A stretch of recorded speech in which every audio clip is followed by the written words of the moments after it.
Single గా target ఛేదించడానికి team గా సాధించడానికి చాలా తేడా ఉంటుంది.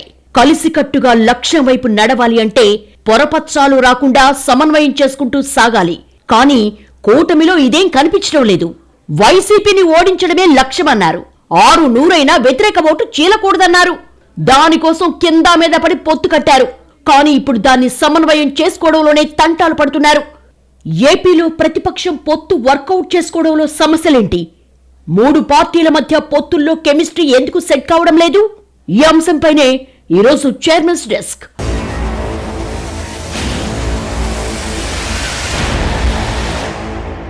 ఈరోజు నేను నిర్ణయం తీసుకున్నాను.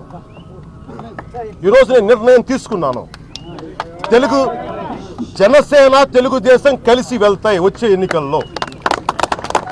ఇది మా ఇద్దరి భవిష్యత్తుకు సంబంధించింది కాదు, మా ఇద్దరి భవిష్యత్తుకు సంబంధించి ఆంధ్రప్రదేశ్ భవిష్యత్తుకు సంబంధించింది. ఏపీలో ప్రతిపక్ష పార్టీల మధ్య పొత్తు అంత తేలిగ్గా పట్టాలెక్కలేదు. దీనికోసం చాలా తర్జన భర్జనలు పడ్డారు. కూటమిగా అయితే ఏర్పడ్డారు, కానీ దాన్ని ముందుకు తీసుకెళ్లడంలో మాత్రం తడబడుతున్నారు. ఇంత కష్టపడి పొత్తు పెట్టుకున్నా పార్టీల మధ్య సమన్వయం లేకుండా ఎందుకు పోయింది? వాళ్లకు వీళ్లు సహకరించరు, వీళ్లకు వాళ్ళు సహకరించరు. ఒకరి మీద మరొకరికి అనుమానాలు, ఒకరిపై మరొకరికి అసంతృప్తి. టికెట్ల వ్యవహారంలో బీజేపీదే పైచేయిగా మారిందని టీడీపీ నాయకులు, టీడీపీనే అంతా పెద్దనగా మారి అంతా డిసైడ్ చేస్తోందని, అసలు బీజేపీలో కొందరికి టికెట్లు రాకపోవడానికి కారణమే చంద్రబాబు అని కొందరు బీజేపీ నేతలు, టీడీపీకి అనుకూలంగా ఉన్న వారికి టికెట్లు ఇచ్చారన్న అభిప్రాయంలో ఇంకొందరు బీజేపీ నేతలు. అటు చూస్తే 3 పార్టీల్లో టికెట్లు ఇచ్చిన ప్రతి చోట గొడవలు, తన్నులాట్లు జరుగుతున్నాయి.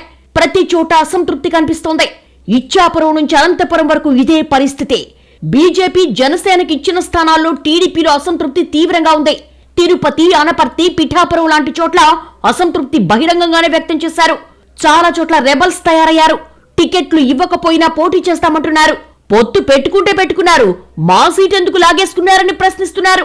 బలమైన టీడీపీ నేత ఉన్న చోట సీటు జనసేనకో బీజేపీకో వెళ్లడం, జనసేన మొదటి నుంచి ఆశ పెట్టుకున్న స్థానంలో టీడీపీ బీజేపీ పోటీ చేయడం, ఇలాంటి నియోజకవర్గాల్లో రెబల్స్ పుష్కలంగా తయారయ్యారు. ఇదే కాకుండా ఒక్కో పార్టీలో ఆశావాలు భారీగా ఉన్నారు. ఇలాంటి చోట సొంత పార్టీలోనే మరో నేతకు టికెట్లు దక్కిన చోట టికెట్లు అమ్ముకున్నారన్న ఆరోపణలు కూడా చేసుకుంటున్నారు. ఇటు జనసేనలో కూడా అంత సవ్యంగా ఏమీ లేదు. అనుకున్నన్ని సీట్లు రాలేదన్న వాదనలు వినిపించాయి. ఆశించిన నియోజకవర్గాలు రాలేదనే అసంతృప్తి ఉంది. చివరకు 21 సీట్లకు జనసేన సెటిల్ అయింది. ఈ విషయంలో జనసేనాని మన బలమెంతో అంతే పోటీ చేయాలని సర్ది చెప్పినా కేడర్లో అసంతృప్తి ఉందన్నమాట వాస్తవం. ఓ దశలో అధికారం మాదే, మానేతే సీఎం అనుకున్న వాళ్లంతా చివరకు తక్కువ సీట్లకు మిగిలిపోవడం జనసేన కార్యకర్తల్లో నిరాశ కలిగించింది.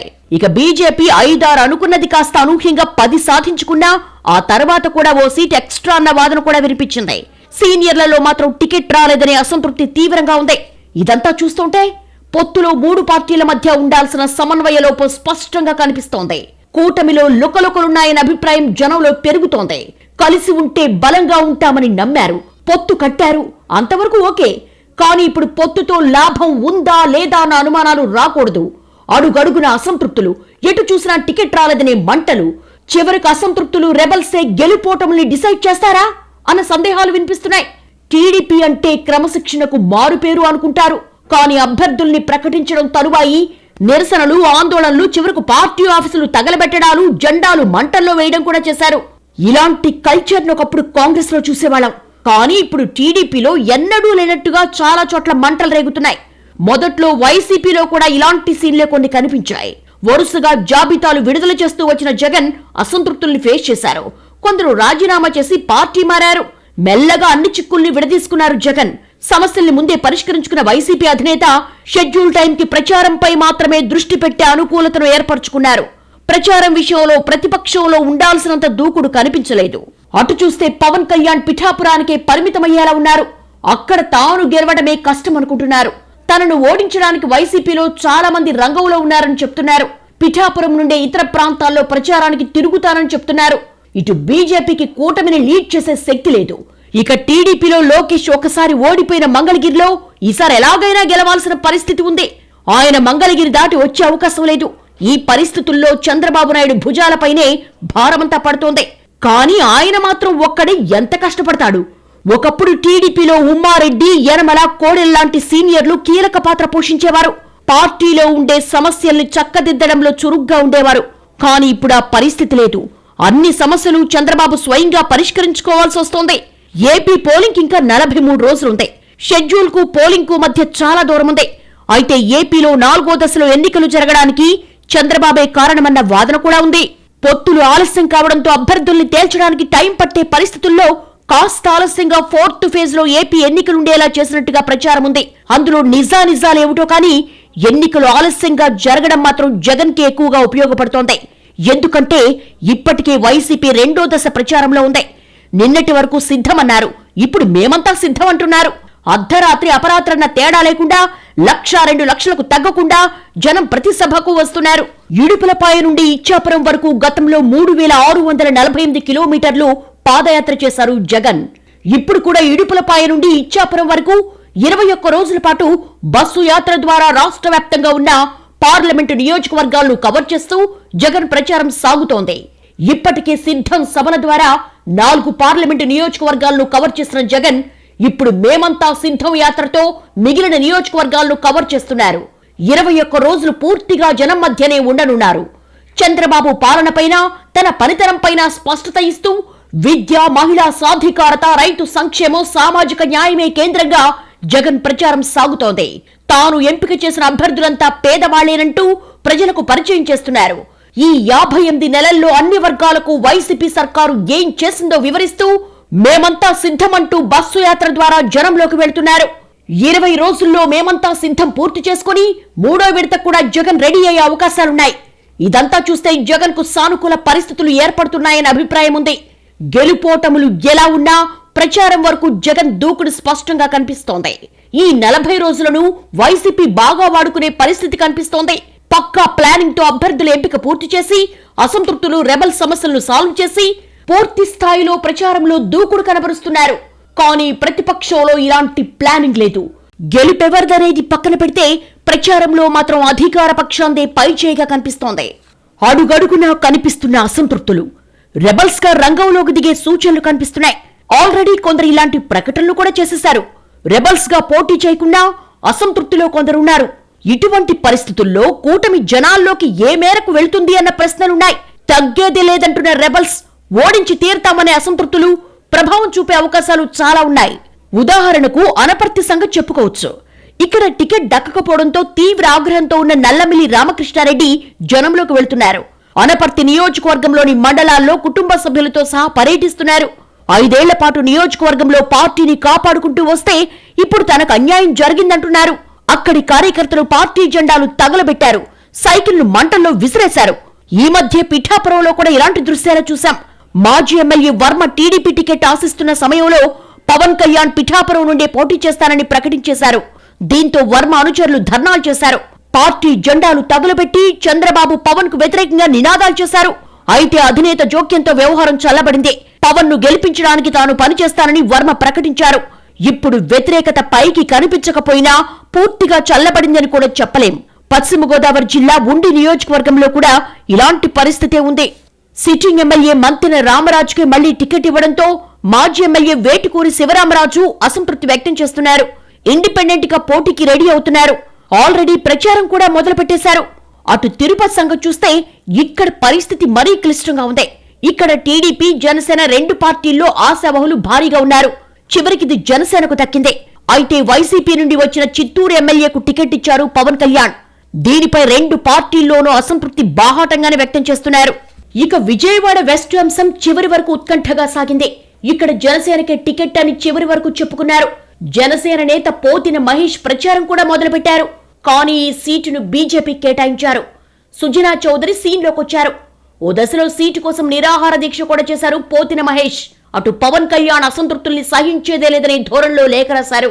ఇక గుంతకల్ అభ్యర్థిగా గుమ్మనూరు జయరాం ను తీవ్రంగా వ్యతిరేకిస్తున్నారు మాజీ ఎమ్మెల్యే జితేంద్ర గౌడ్ వర్గీయులు. జయరాం కు సహకరించబోమని చెప్తున్నారు స్థానిక టీడీపీ నేతలు. ఇలాంటి నియోజకవర్గాలు ఏపీలో చాలానే కనిపిస్తున్నాయి. కొన్ని చోట్ల సొంత పార్టీలోనే అసంతృప్తులుంటే కొన్ని చోట్ల కూటమిలో మిగిలిన 2 పార్టీల్లో ఉంటున్నారు.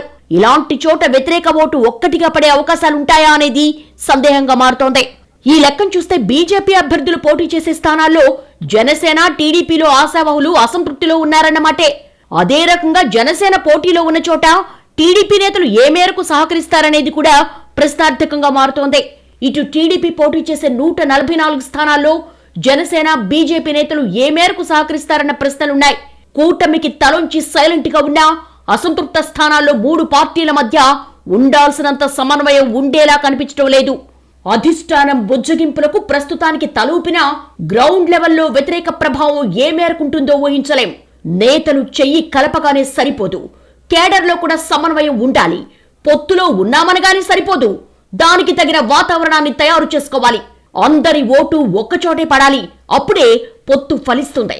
కానీ 3 పార్టీల మధ్య ఇప్పుడు కనిపిస్తున్న వాతావరణం అలాంటి సంకేతాలు ఇవ్వడం లేదు. ఎవరికి వారు యమునా తీరే అన్నట్టున్నారు. పేరుకైతే సీట్లు పంచుకున్నారు, కానీ ఆ పంపకాలకు క్షేత్రస్థాయిలో ఉండాల్సినంత యాక్సెప్టెన్సీ కనిపించడం లేదు. ఎవరికి వారు మా సీటు మాకు రాకుండా పోయిందన్న ఆందోళనలో ఉన్నారు. కూటమి లక్ష్యం ఆశావహుల వరకు చేరినప్పుడే ఈ ఆందోళన సద్దుమడుగుతుంది. కానీ ఈ సమస్యను పరిష్కరించే ధోరణి 3 పార్టీల్లో కనిపించడం లేదు. నిజానికి పొత్తు పట్టాలెక్కుతున్నప్పుడే దీనిపై భిన్న వాదనలున్నాయి. బీజేపీలో కొందరికి ఇష్టం లేదన్నారు, టీడీపీలో పొత్తు అవసరం లేదన్న వాళ్ళు ఉన్నారు. కానీ పవన్ కళ్యాణ్ పూసుకొని 3 పార్టీలకు ముడేశారు. కానీ ఆ తర్వాత వస్తున్న సమస్యలను పరిష్కరించే శక్తి ఆయనకు లేదు. పిఠాపురంలో కష్టపడటంతోనే ఆయనకు రానున్న రోజులు సరిపోతాయి. జనసేన నుండి ఈ సమస్యను తీర్చే నేత మరొక్కరు లేరు. అటు బీజేపీ మాదే ఉంది అన్నట్టే కనిపిస్తోంది. చెయ్యాల్సిందంతా టీడీపీ, జనసేన మాత్రమే అన్న ధోరణిలో ఉంది. ఈ పరిస్థితిలో చంద్రబాబు ప్రచారంతో పాటు పొత్తు ఫలితంగా ఏర్పడిన సమస్యల్ని చక్కదిద్దడానికి శ్రమించాల్సి వస్తోంది. కానీ అన్ని సమస్యలు చంద్రబాబే పరిష్కరించేంత అవకాశం లేదు. ఇది రానున్న 43 రోజుల్లో కూటమి ప్రచారంపై ప్రభావం చూపే అవకాశం ఉంది. ఇప్పుడు గెలుపుపై ఎవరి లెక్కలు వాళ్లకున్నాయి. కానీ అంతకంటే ముందు జనాల్లోకి వెళ్లడం, ఉధృతంగా ప్రచారం చేయడం అవసరం. దీనికి 3 పార్టీల మధ్య కెమిస్ట్రీనే కీలకం. క్షేత్రస్థాయిలో సమన్వయం లేకుండా ఇది సాధ్యం కాదు. ఎక్కడికక్కడ నేతలు 3 ముక్కలుగా విడిపోయి ఉంటే ప్రచారం సవ్యంగా ఎలా జరుగుతుంది? జనంలో నమ్మకం ఎలా పెరుగుతుంది? ఆ తర్వాత ఓటు బదిలీ ఎలా అవుతుంది? ఎందుకంటే కూటమి గెలవాలంటే ఓటు బదిలీనే కీలకం. కానీ అసంతృప్తులు, రెబల్స్ చేస్తున్న రచ్చ అనేక సందేహాలు కలిగించేలా ఉన్నాయి. గత అసెంబ్లీ ఎన్నికలను చూస్తే 2014లో టీడీపీ, బీజేపీ కలిసి పోటీ చేశాయి. జనసేన మద్దతిచ్చింది. ఈ ఎన్నికల్లో సైకిల్ పార్టీకి 44.9% ఓట్లు పడ్డాయి. బీజేపీకి 2.2% ఓట్లతో కలిపి కూటమికి 47.1% ఓట్లు, 106 సీట్లు వచ్చాయి. ఇటు వైసీపీకి 44.6% ఓట్లతో 67 సీట్లొచ్చాయి. ఇక 2019లో వైసీపీకి 49.95% ఓట్లు, 151 సీట్లొచ్చాయి. ఈ ఎన్నికల్లో టీడీపీ, జనసేన, బీజేపీ విడివిడిగా పోటీ చేశాయి. టీడీపీకి 39.1% ఓట్లు, 23 సీట్లు, జనసేనకు 5.53% ఓట్లు, 1 సీటు, బీజేపీకి 1% ఓట్లు పడ్డాయి. అంటే ఓటు బదిలీ జరిగినప్పుడు కూటమి అభ్యర్థికి లాభం జరిగింది. కానీ చాలా చోట్ల అసంతృప్తులు బలంగా ఉన్నప్పుడు ఓటు బదిలీ అవుతుందా? చివరికి ఇది కూటమికే నష్టం కలిగిస్తుందా అన్న ప్రశ్న సహజం. ఏపీలో ఇలాంటి నియోజకవర్గాలు చాలానే కనిపిస్తున్నాయి. కొన్ని చోట్ల బాహాటంగా అసంతృప్తి మంటలు కనిపిస్తే మరికొన్ని చోట్ల నివురుగప్పిన నిప్పులా ఉంది. ఇదంతా చూస్తుంటే పొత్తు ఫలితం దక్కడం అంత తేలిక కాదేమో అన్న అనుమానాలు వస్తున్నాయి. విడిగా పోటీ చేస్తే ఎంత నష్టమో 2014, 2019 ఎన్నికలను చూశాక 3 పార్టీలు గుర్తించాయి. ప్రభుత్వ వ్యతిరేక ఓటు చీలేదే లేదంటూ పవన్ కళ్యాణ్ 3 ఏళ్ల క్రితం నుండే చెప్తూ వచ్చారు. బీజేపీతో కలిసి ఉంటూనే టీడీపీతో అకస్మాత్తుగా పొత్తు ప్రకటించి చివరకు 3 పార్టీలు ఒకే వేదికపైకి తీసుకురాగలిగారు. అయితే 2014లో రాష్ట్రం విడిపోయినప్పుడు ఆయా పార్టీల నేతల మైండ్ సెట్ వేరు. విభజిత రాష్ట్రంగా అధికారం సాధిస్తే తర్వాత చూసుకోవచ్చు అనుకున్నారు. కానీ ఆ తర్వాత 5 ఏళ్లు ప్రతిపక్షంలో ఉన్న తర్వాత ఇప్పుడు ఎలాగైనా పదవి దక్కాల్సిందన్న ఆరాటం నేతలందరిలో ఉంది. దీంతో పొత్తు ఫలితంగా నష్టపోయిన అసంతృప్తులతో ఓటు బదిలీ సమస్యగా మారే ప్రమాదం ఉంది. జనసేన పోటీ చేసే 21 స్థానాల్లో టీడీపీ నుండి ఓటు బదిలీ ఉంటుందా? టీడీపీ పోటీ చేస్తున్న 144 చోట్ల జనసేన ఓట్లు పడతాయా? బీజేపీ పోటీ చేసే 10 చోట్ల మిగిలిన 2 పార్టీలు గట్టిగా నిలబడతాయా? ఈ 3 ప్రశ్నలకు సమాధానం కూటమి నేతలు రాబోయే 43 రోజుల్లో ఎలా జనంలోకి వెళ్తారు అన్నదానిపై ఉంటుంది. నిజానికి ఇప్పుడున్న ఈక్వేషన్ గతంలో లేదు. 2014లో జనసేన ఫీల్డ్ లో లేకుండా సపోర్ట్ చేసింది. 2019లో ఒంటరిగా పోటీలో ఉంది. ఇప్పుడు కూటమిలో భాగమైంది, పోటీలో కూడా ఉంది. పైగా సీట్ల సంఖ్యలో, కేటాయింపుల్లో ఊహించలేనంత పోటాపోటీ వాతావరణం ఏర్పడింది. ఈ పరిస్థితుల్లో ఓటు బదిలీని గత ఫలితాలతో పోల్చి చూడలేం. ఎందుకంటే జనసేనకు రావాల్సినన్ని సీట్లు రాలేదనే అసంతృప్తి ఉంది. ఆశించిన చోట సీటు ఇవ్వలేదనే వాదన ఉంది. అంటే జనసేన ఆశించి పొత్తులో టీడీపీకి వెళ్లిన స్థానాల్లో ఓటు బదిలీ సమస్య అవుతుందేమో అన్న అనుమానాలున్నాయి. కూటమిలోని 3 పార్టీల్లో బీజేపీకున్న ఓట్ల శాతం స్వల్పమే. గత ఎన్నికలను చూస్తే ఈ విషయం అర్థమవుతుంది. బీజేపీ ఓట్లు పెద్దగా లెక్కలోకి రావు కాబట్టి టీడీపీ జనసేన మధ్య ఓటు బదిలీనే కీలకం. కానీ చాలా నియోజకవర్గాల్లో టికెట్ కోసం టీడీపీ జనసేన నేతలు ఢీ అంటే ఢీ అంటున్నారు. ఇలాంటి చోట్ల మిత్రభేదం వైసీపీకి అడ్వాంటేజ్ గా మారిన ఆశ్చర్యపడాల్సిందేమీ లేదు. రెబల్స్ అసంతృప్తులున్న నియోజకవర్గాల్లో ఫలితం ఎలా ఉంటుందో, ఏ ఓటు ఎటుపోతుందో ఎవ్వరూ ఊహించే పరిస్థితి లేదు. ఈ లెక్కను చూస్తే పొత్తులో కొన్ని చోట్ల ప్రయోజనం కలిగితే కొన్ని చోట్ల నష్టం కలిగే ప్రమాదం కూడా కనిపిస్తోంది. రాజకీయాల్లో పొత్తును సజావుగా ఎగ్జిక్యూట్ చేయడమే కీలకం.